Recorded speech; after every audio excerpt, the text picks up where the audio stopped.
Hi everybody, this is Regina Feeney, Librarian and Archivist at the Freeport Memorial Library. Today I'm doing a program called Sailing Through Freeport's History.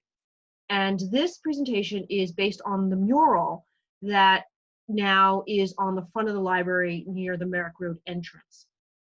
That mural was part of the Long Island Arts Council at Freeport. They had written a grant, and there was a contest to pick a design that would incorporate all of Freeport's history.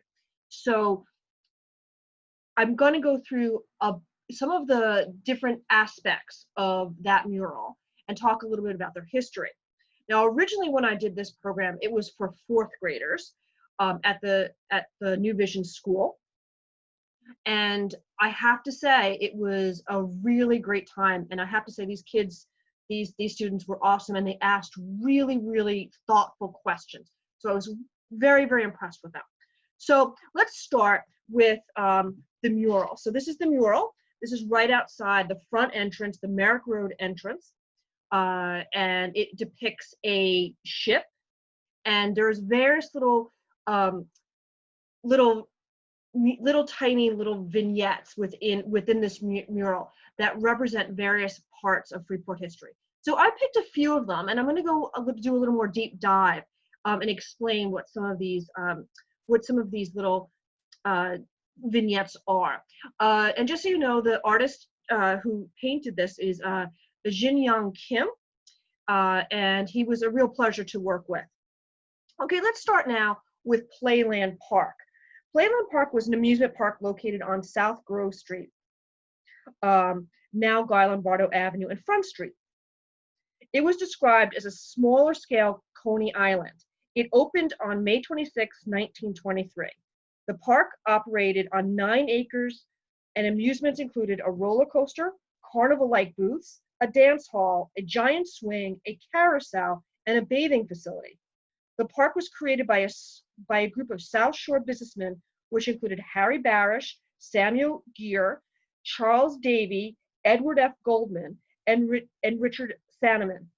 It was reported the land originally cost $40,000, but during its best year, receipts were about $100,000.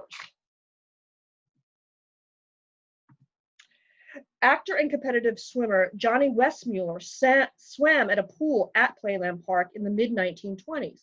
And in 1928, the first Nassau County Interscholastic Championship swim meet took place in the pool located at Playland Park. The Great Depression, coupled with competition from a new state park at Jones Beach, led to the demise of Playland Park. In 1931, the park was destroyed by fire. On the day of the blaze, the Freeport Fire Department was filming the movie Freeport Story on Maple and Mill Road. Coincidentally, the movie company doing the filming, which was a subsidiary of the Fox Film Corporation, had stored some of its equipment at the pavilion at Playland Park. The pavilion, valued at $30,000, was completely destroyed, and the film company lost about $100,000 worth of equipment in the blaze. The fire was blamed on an electrical short circuit. In 1933, the land was purchased for residential development by Ernest S. Randall. A year after Randall's death, all of his real estate holdings, including Playland Park, were sold at auction. This is the Freeport Municipal Stadium, sometimes referred to as the Freeport Speedway. This stadium was opened in 1931. The stadium was constructed of reinforced concrete and originally had a capacity of 2,027. The Penn Redcaps, a semi-professional baseball team, played at the stadium. The Brooklyn Dodgers football team used the stadium as a site for their midweek training. Other facilities included a football field, a 1/5 of a cinder track, a baseball field, and 6 tennis courts. It is reported that Ray Campanella played a game here when he was with a minor league team, and Bob Shepard, best known as the voice of the Yankees or voice of God, got his training at the stadium calling plays for the Brooklyn Dodgers football team.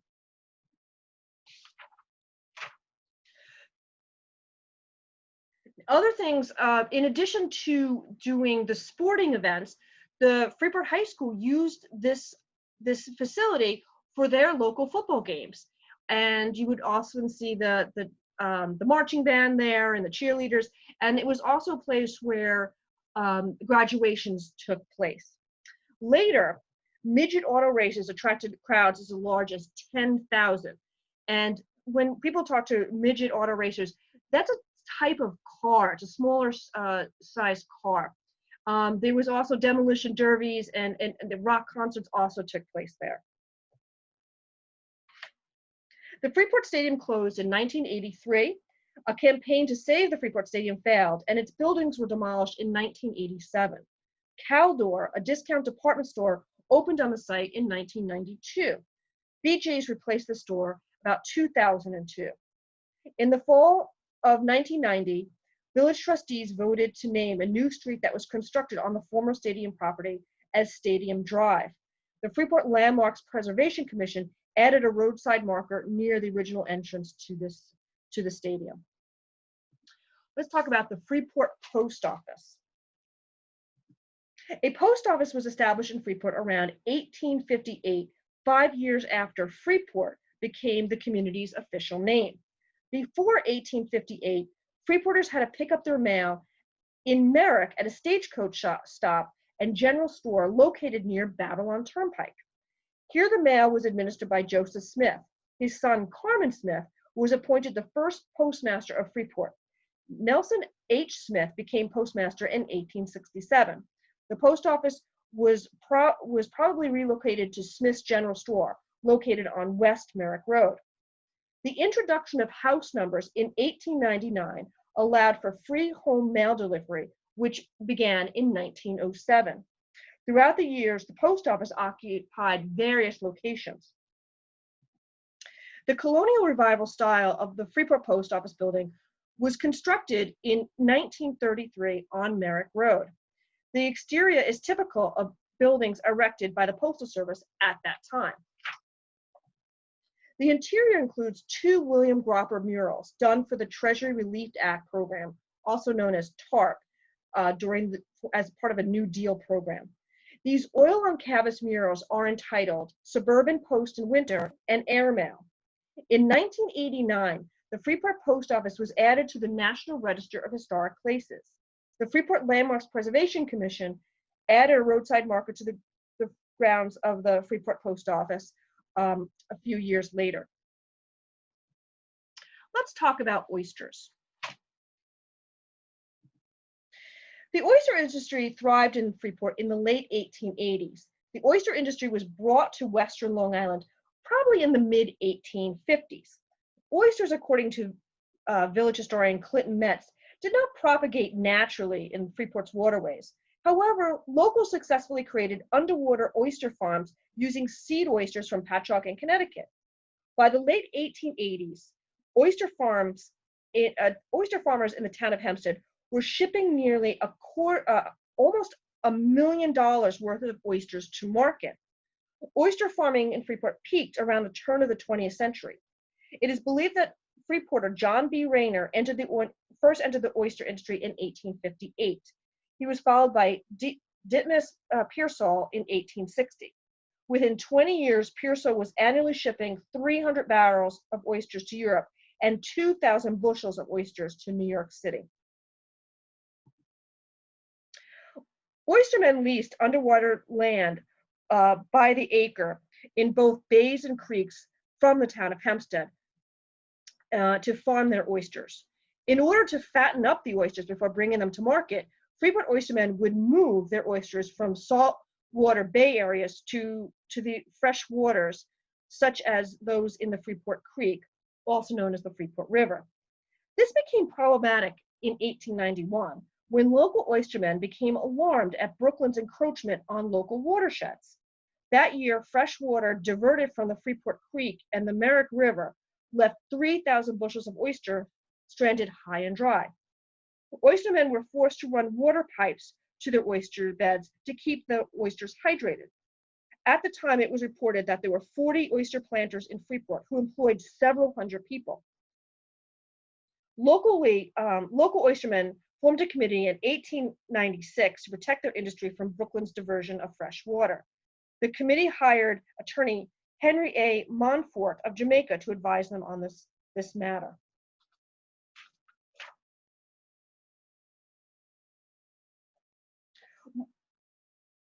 More trouble for oyster planters occurred in 1905 when local independent baymen and clammers brought legal action against the town of Hempstead for the use of the bays. Clammers contended that the town of Hempstead had no right to grant licenses to oyster planters.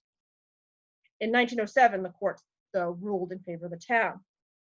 Freeport oystermen lost money in 1910 when oysters failed to mature. By mid-decade, the impact of seepage of sewage into Freeport's waters became an issue. And by the second decade of the 20th century, Freeport's once thriving oyster industry began to wane. In 1895, one of Freeport's first political parties, the People's Party, adopted the symbol of two oysters on the half shell. Oysters also played a role in village infrastructure, since oyster shells were used to pave many of the streets in Freeport.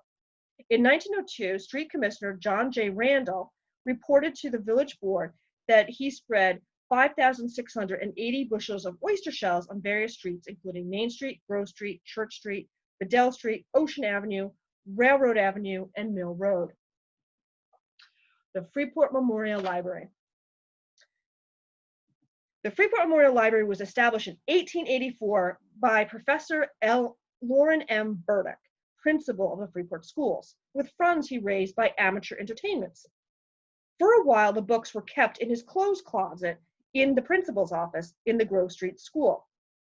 In 1895, the Board of Regents of New York State granted a provisional charter. The following year, 759 volumes constituted the library's book collection, and circulation reached 1,174.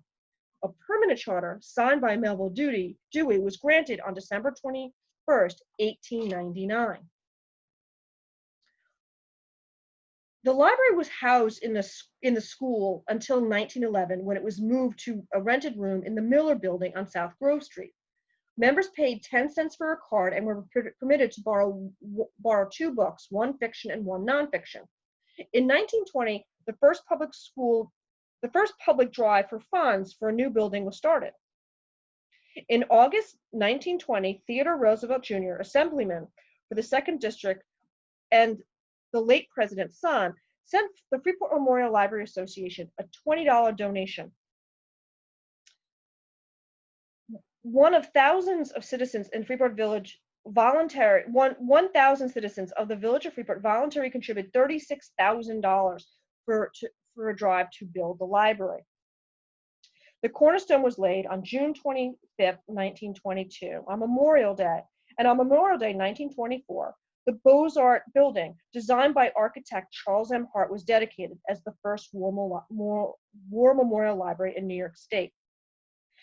And if you look at that picture, that is a picture of Charles M. Hart, and the picture on the left is the library building, and right in the background is a house. That was Charles M. Hart's, that was his house. And in the library, there are plaques dedicated to all those that died in service of the country. And Charles M. Hart lost both his brother, who lived with him in that house, and he also lost his nephew, and you probably would know his nephew. His nephew was William Clinton Story, who lived right across the street from the library. And William Clinton Story ends up being the namesake of our American Legion. Now, Charles M. Hart was a pretty well-known architect, and he had received his degree in architecture from Pratt Institute, and he built many important buildings, and some of them are in Freeport, including from the library, but also Columbus Avenue School, which he built in 1915. He built the Colgate Inn in Hamilton, New York. He built Hillwood, which is Marjorie Mayweather Post House, which is now the centerpiece of the C.W. Post campus. He built the Middlebury Inn in Middlebury, Vermont. And he built the Veterans Hospital in the Bronx and the Williamsburg Savings Bank in Brooklyn.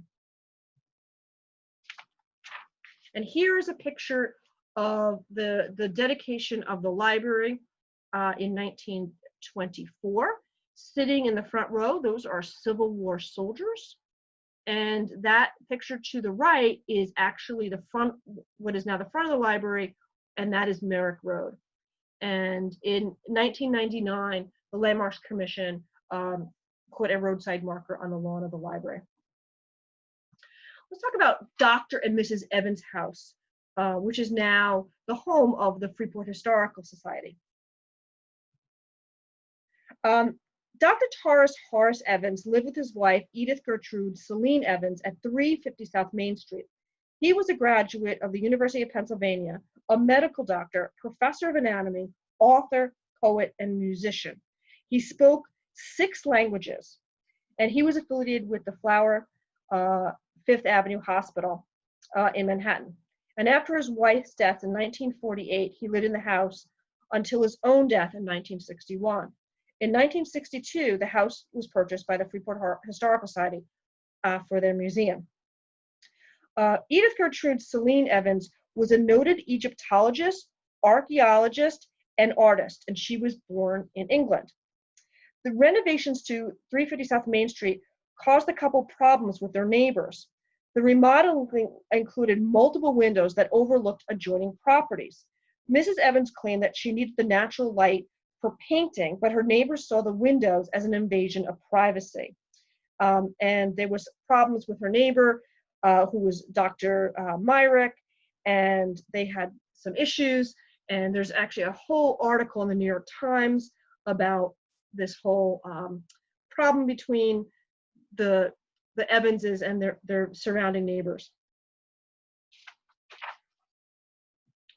Bayview Hose House, which is the Bayview Hose Company number 3 of the Freeport Fire Department. So the Bayview Hose House was built as the headquarters of the Bayview Hose Company number 3, also known as the Bayview Hose Company number 3, which was organized in 1895. And their first firehouse was constructed on Atlantic Avenue in 1899.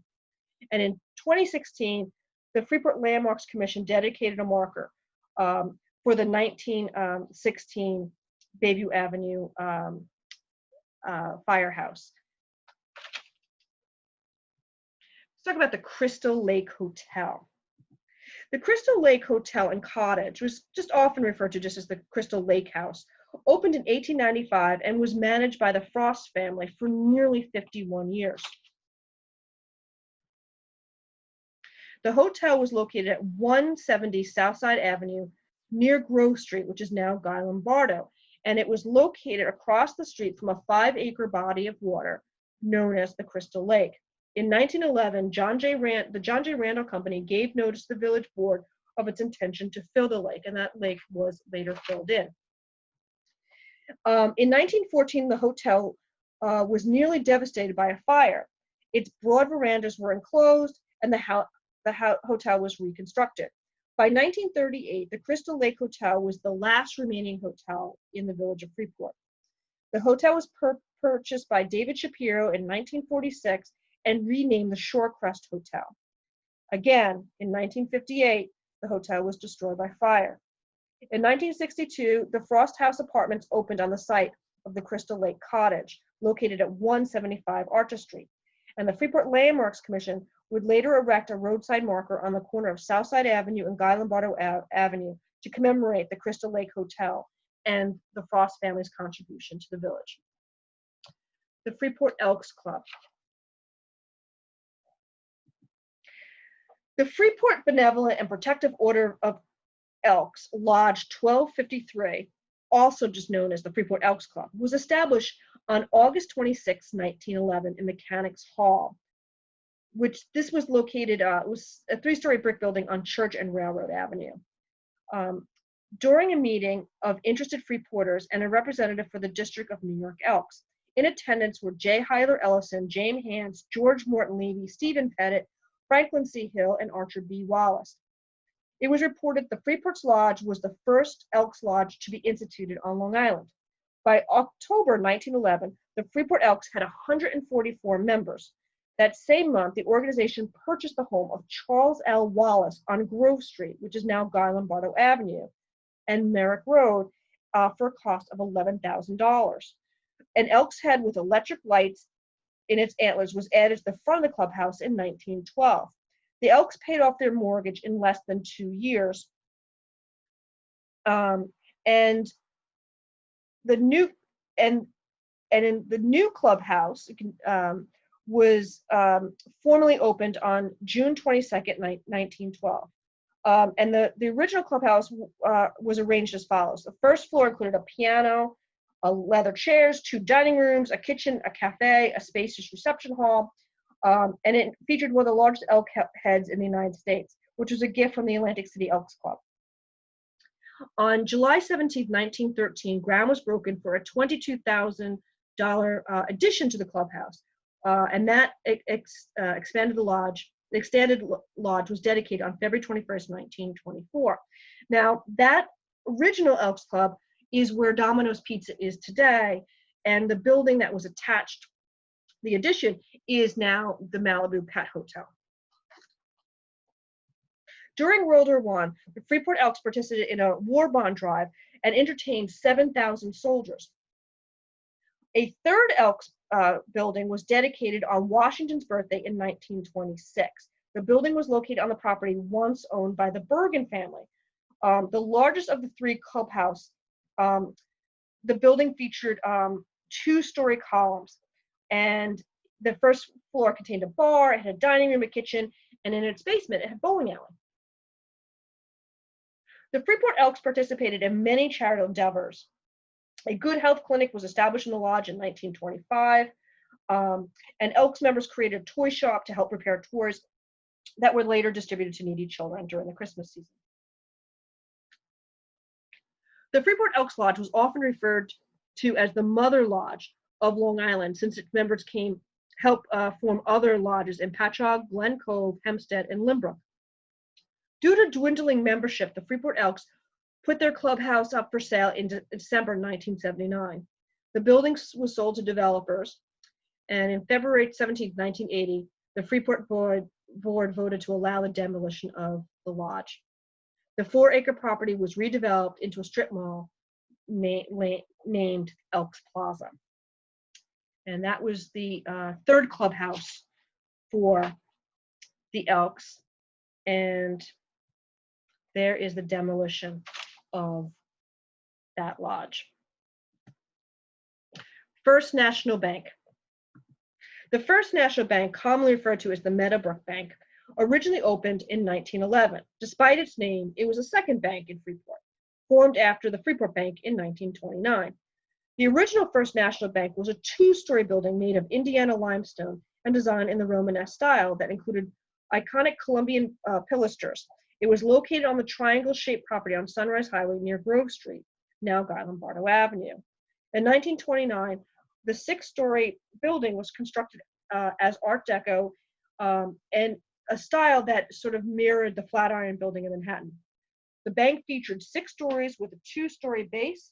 The base was of granite and topped by 2 stories of limestone bricks and limestone trim above. Mine reliefs were also located on the facade. The Chamber of Commerce, using specifications set by the War Department, painted Freeport on the roof with an arrow pointing in the general direction of the flying fields in Mineola. And sadly, this building was torn down in 2019, and the site is being redeveloped as a Lexus dealership. Let's talk about the Brooklyn Waterworks building. The Waterworks building was located on the west side of North Brookside Avenue and was a 3-story Romanesque revival building, which was designed in 1888 by Frank Friedman. Friedman was a noted Brooklyn architect, and he had designed many important buildings, including the Eagle Warehouse and Storage Company in 1893 and the City of Brooklyn Fire Headquarters in 1892. Originally called the Milburn Pumping Station, the Brooklyn Waterworks was one of a series of pumping stations that provided water from a 2,000-acre watershed to the city of Brooklyn. And as I mentioned before about the Oysters, that our oyster industry was adversely affected because of all that fresh water being pumped to Brooklyn. And here you can see you can see the railroad tracks right in front of the Brooklyn Waterworks building, and there are two ponds, and between those two ponds, that one little tiny road, that later becomes Sunrise Highway. And those water, the one pond to the right, that is actually now the property of the Freeport High School, and that is where the football stadium is and the baseball fields are. By the 1920s, upstate New York became the major supplier of water to New York City. But the 40-inch wide iron conduit pipes that run from Freeport to Queens was used as a reserve water, emergency backup water until 1977. And those pipes are still under Sunrise Highway. And when you get into Queens, that becomes Conduit Boulevard, and that's because of the pipes are still there. In 1986, Freeport gave the Brooklyn Waterworks landmark status. And that same year, Gary Milius of Carl Place bought the site for $1.4 million. Efforts to turn the building into condos and later a nursing home failed. In 1988, the building was damaged beyond repair in a major fire. The Village of Freeport settled a $3.5 million lawsuit with Gary Milius, and the remaining structure was demolished in 2010. In 2012, the Nassau County purchased the land for $6.22 million, and the site, which is on the south side of the Brookside Preserve, cannot be developed, and the South Shore Audubon currently maintains this property. The Lights Club. So Lights Club stands for the Long Island Good-Hearted Thespian Society. It was organized as a social club for actors on August 8, 1915. The Lights Club was open to anybody involved in theatrical pursuits. And among its 543 charter members were stars of the day who summered in Freeport. In September 1915, the Lights Club purchased 5 acres of land from the John J. Randall Company. Money for construction was raised through vaudeville shows throughout Long Island. The Lights Clubhouse opened on June 17, 1916, and the clubhouse was located on Fairview Avenue and Branch Avenue. The building was 110 feet by 54 feet and featured porches that were 14 foot wide. The $30,000 clubhouse was designed by Christian E. Kern and was built by Fred S. Howell. The building featured a lighthouse that rose to a height of 66 feet, but the government later had the club turn off the lights in the lighthouse, fearing that light would be mistaken as a real nautical navigation apparatus. The Lights Club members provided entertainments that helped raise money for various local organizations, including Congregation B'nai Israel, Our Holy Redeemer Roman Catholic Church, and the Freeport Memorial Library. Fire destroyed the Lights Club in 1939. Before the fire, the building had been used as a summer restaurant for at least 2 seasons. And it was reported that a Freeport policeman who served as the building caretaker lived in the clubhouse with his family. And here's a picture of what remained after the fire in 1939. In the 2000, the Freeport Landmarks Preservation Commission dedicated a roadside marker near the original site of the clubhouse. The Moser Building. This is a black and white photograph of the Moser Building, which contained Herb's stationery, cigar, and sod store.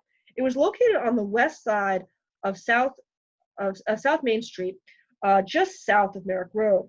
The entrances to King Cohn's parking lot are to the right and to the left. And it was located about 124 South Main Street. In the 1950s, the store had become Jack's Stationery. And a few years ago, when they were doing some rehab on the store, they pulled off the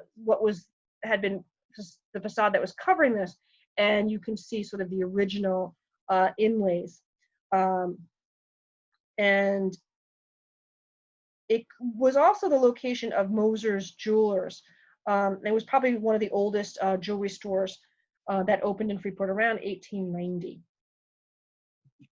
The Kelby House. Robert Kelby served as librarian to the New York Historical Society from 1899 to 1920.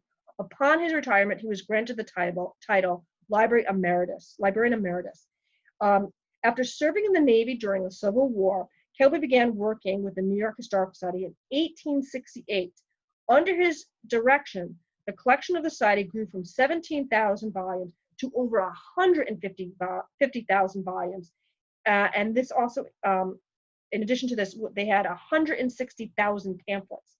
Kelby is credited with helping the Society raise funds necessary to move to its current location on Central Park West. Kelby and his family came to Freeport around 1903. He purchased a 3-story shingle-style house on the northwest corner of Lena Avenue and Wall Street, in an area of Freeport known as Randall Park. And he lived at 112 West Lena Avenue until his death in 1927. Kelby's wife, Jeannie, was born in Dublin and came to the United States as an infant. She married Robert Kelby in 1869, and she died in Freeport in 1935. And she and her husband are buried in Greenwood Cemetery in Brooklyn. The Kelbys had 3 children, Edith, Charles, and Jeannie. Charles H. Kelby was a New York State judge, and his name comes up a lot in articles and very important cases during his tenure as a judge. And once again, in 2015, the Freeport Landmarks Preservation Commission dedicated a roadside marker outside what was Kelby's house. The Miracle House, but it's really, the official name of the house is the Spite House. Is located at 146 West Lena Avenue. This house was built as a result of a real estate dispute between John J. Randall and the Warranty Realty Company, which developed over the placement of roadways in the area. In 1902, Lena Avenue stopped at Long Beach Avenue. East of that street, both firms engaged in a fierce competition to develop the land as they each saw fit. The Warranty Realty Company wanted to extend Lena Avenue west in a straight line so it could gain maximum spaces for new lots. This plan would have cut the size of Randall's proposed lots to the south. Randall felt this would make his lots less desirable. This led Randall to erect a house that was said to be built in one day. However, it is doubtful that it was constructed that quick. Most likely, it was framed and partially shingled within 24 hours.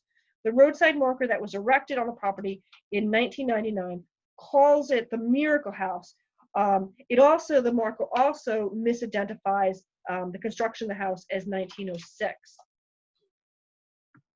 And so there we have the property and what is known as 5 corners. And so that Lena Avenue was going to extend straight west, and it would have cut into Randall's property. So he built that house right where Lena Avenue and South Lena Avenue are. And so that house is right at that point there. And here is the Miracle House marker with the wrong date and with the wrong name. But this is not the only thing that was built as a spite project. In Freeport, there were a couple of spite fences that were constructed.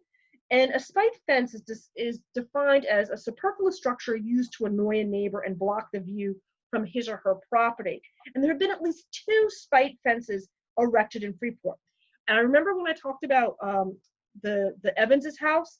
Well, in 1910, Dr. Myrick, their neighbor right to the north of the Evanses, he was a local dentist and village trustee, and he erected a 15 to 16 foot high fence between his home and that of Dr. and Mrs. Evans. And that was, as I mentioned, was because she had built this really big, this house, raised it high, and built all these windows that overlooked the Myrick's property. And people felt like that lived in the Myrick's house that they lost all of their privacy. Mrs. Evans, as I said, claimed that she needed it for her arts, the good light for her art studio. And so this ginormous fence got construction. A spite fence was also erected between the home of Eugene and Rose Hellard of 224 North Columbus Avenue and the house of Irving and Lizzie Bedell located at 220 North Columbus Avenue. The fence was erected in 1912 after Rose had Lizzie arrested for malicious mischief. According to newspaper accounts, ashes that Lizzie threw out landed on clothes drying on a line on the Helen's property. While burning garbage, Lizzie further soiled Helen's clothing. Judge Edwards threw the case out, and soon after the incident, the Bedells erected a fence, but removed it when a survey showed that it cut off 3 feet of their own property. A second 8-foot high fence was constructed by the Helens later, and according to the media, Eugene and Irving both worked for St. Post and remained on good terms, and their sons, James Bedell and Wilford Hellard, remained friends through all of this. So that concludes the story of the mural on the Freeport Library building. But if you want more information about the history of Freeport, here are some websites that you can go to, including a look at all our newspapers, our photograph collection. There's an encyclopedia on the history of Freeport, and local history resources. So if you want to learn how to search your own house, you can find information on there how to do it. Thank you so much. Thank you for listening.